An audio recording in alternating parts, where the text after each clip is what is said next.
Yes, brothers and sisters, lovers and haters, boys, girls and vibrations. I hope everybody's well. Hope everyone's having a nice weekend, and as usual, love and light to you all. Now, I've just been reading me a hilarious string of comments on YouTube. You know, a whole legion of armchair experts seem to have congregated in the one place, and they were all talking about, you know, bare knuckle fighting and what should and shouldn't be done and what they would do if it was them, you know. It was funny reading. Armchair experts, you know. We need these people. You know, we not only need them in society, but we also need them on YouTube. You know, we need them so we can point the finger and we can say, that's a divvy. Yeah. Because let us tell you something.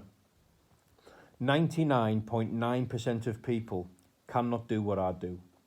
99.9% of people cannot do what we do as bare knuckle fighters. You know, I would say 99% can't do what, you know, what combat athletes do in all range of combat sports on a competitive level. You see, even people who can fight on the street, I know loads of people who can really fight on the street. You see, but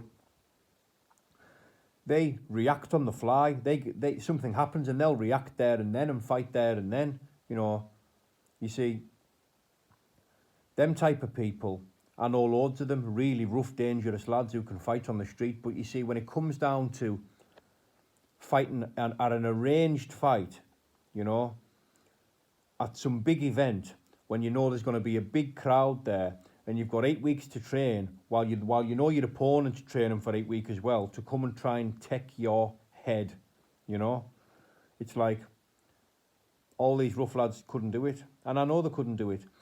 You see, because it takes a certain type of person to be able to go through the psychological preparation for bare knuckle fighting, you know, and all combat sports for that matter. But I'm specifically talking about bare knuckle here. It takes a very specific type of individual, you know, a rare breed, you know. And I'm not being brash, arrogant, you know. I'm very, very self-confident, and I'm as game as they come, you know. It's just the way I am, you know. I'm blessed with, you know, the attributes, physical and mental attributes that I've got.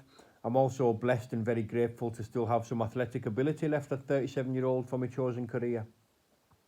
But, you know, people talking about fighting, you know, and even people fighting on the street, you know, on the fly, either full of drink or not, you know, but just street fighting and talking about fighting and coming down, you know, to actually doing it, being able not only to psychologically but physically prepare to do it, is a whole different animal, you know. The planets apart, you know, there's no basis for comparison between the two. Anybody can talk about fighting. Nearly anybody can fight on the street, but not everybody, you know. Hardly anybody could compete in bare knuckle, you know, and do it for real. You know, like I say, it's all right people saying, I could, I would, you know, that's just talk. There's no proof in that, you know.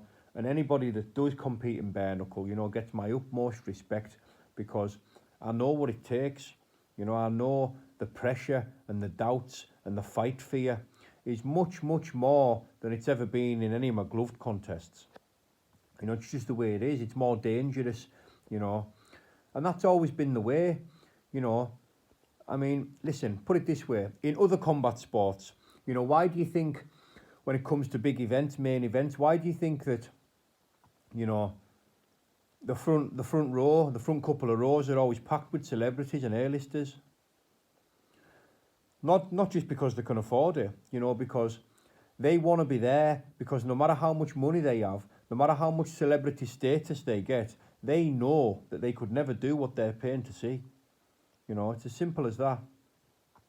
It's as simple as that. And it's always been that way, you know. Look, 99.9% of people, when it comes to, let's go back to the Colosseums and the gladiators, you know, there's nothing more entertaining for people than, you know, to see, you know, a fearsome and violent spectacle, you know, something that they know they could not do. You know, that's entertainment. It's entertainment for people, and these people are putting it all on the line. You know, they're technically putting their life on the line for other people's entertainment. You know, how many people in the Colosseums watching that do you think would have been willing to go down there and do what them gladiators were doing? Not many. Not many at all, you know. Fighters, you know, and even more so bare-knuckle fighters, are a very rare breed indeed.